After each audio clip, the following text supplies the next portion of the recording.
I think it's safe to say that being decisive is an important quality to have in life, especially coming from a place where I felt lost for so many years, from my early 20s all the way through my 40s, and found some clarity just about 3 years ago.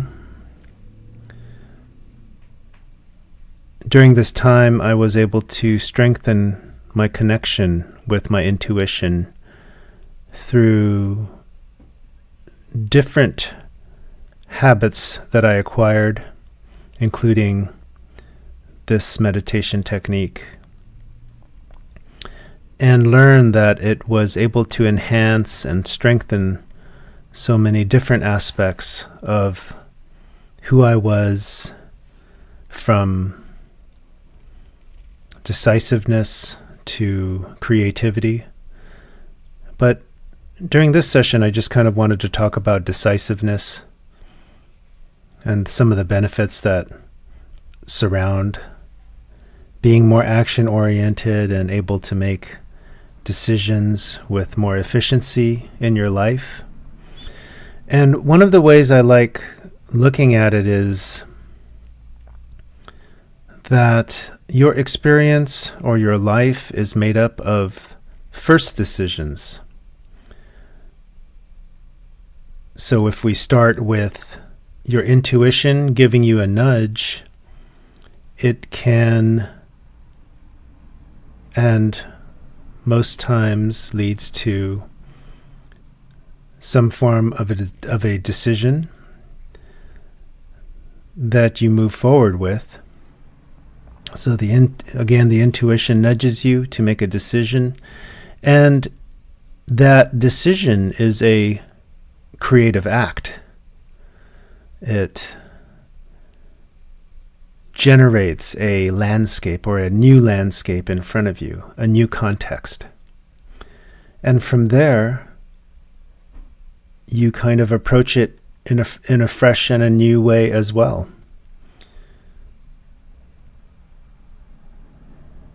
Your intuition then takes that in, excuse me, and responds with a new nudge that takes you into another first decision, which then you continue with and repeat the process. So it's a cycle. Over time, you can become addicted to action in a good way.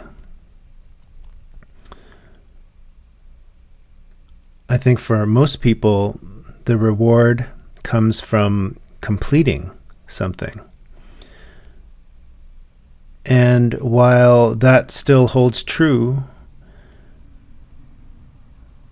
the select few, or for the select few, these select few begin feeling a reward for being in the middle of that difficulty or the difficultness itself.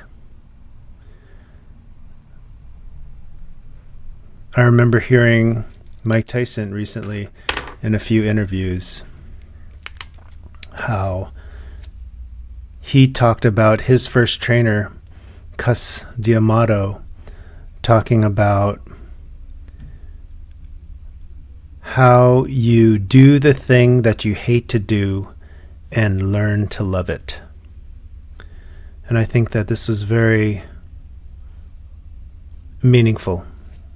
To do the thing you do that you hate to do and learn to love it. Becoming addicted to the difficultness itself, and also, of course, completing that difficult task, but actually getting even more satisfaction and, I guess, addiction to again, being in the middle of that difficulty, which could mean being in the middle of uncertainty or watching everything as it falls apart, sort of trusting that whatever happens, happens. Whatever it ends up being is what it ends up being. Things are what they are, and it is what it is, and you just take that context and create from it. Create something positive from it. Balance is important also. We don't want to live or make decisions that are impulsive or fear-based.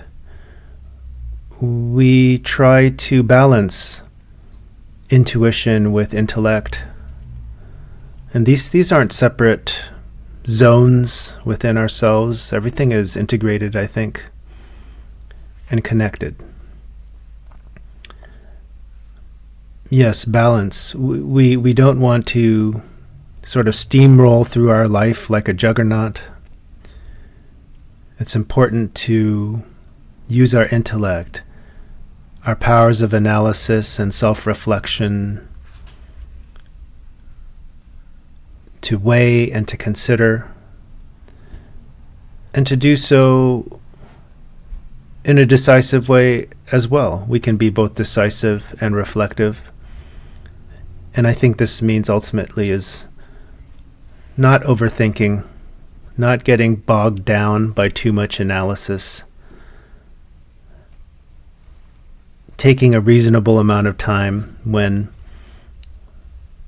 we're faced with an important decision in life, being with yourself, thinking about it, consulting people you love and respect. And again, focusing on that for a reasonable amount of time and moving forward.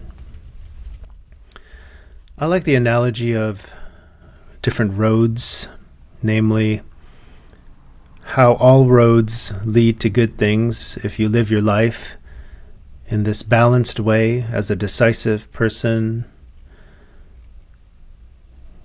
using both intuition and intellect, living your life with intention.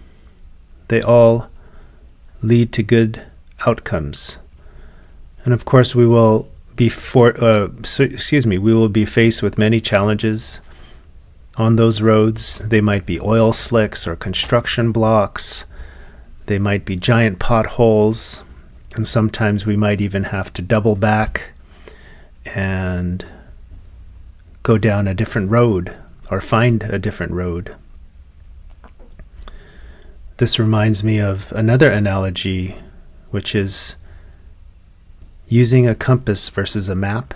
And I like the compass because it provides a general direction. We can look out on the horizon and see, as we hold up the compass to the horizon, we need to move that way.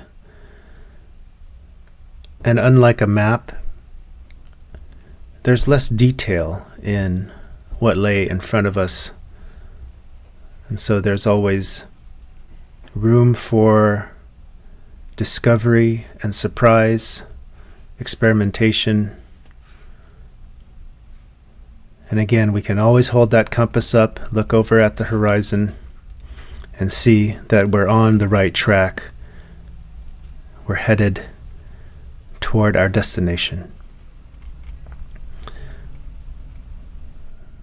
So think about that as you continue, or you maybe for the first time start this drawing meditation exercise. And I have to say, I'm moving my hand a little faster than I usually do because I'm not used to talking while doing this, and I'm trying to squeeze in a lot of different things during my talk. So maybe that's translating over to the speed of my pen. But yes, strengthening intuition can lead to enhanced decision making and becoming a more decisive person. And this technique, this meditation, will enable you to strengthen your intuition. So just a few thoughts. Thanks very much.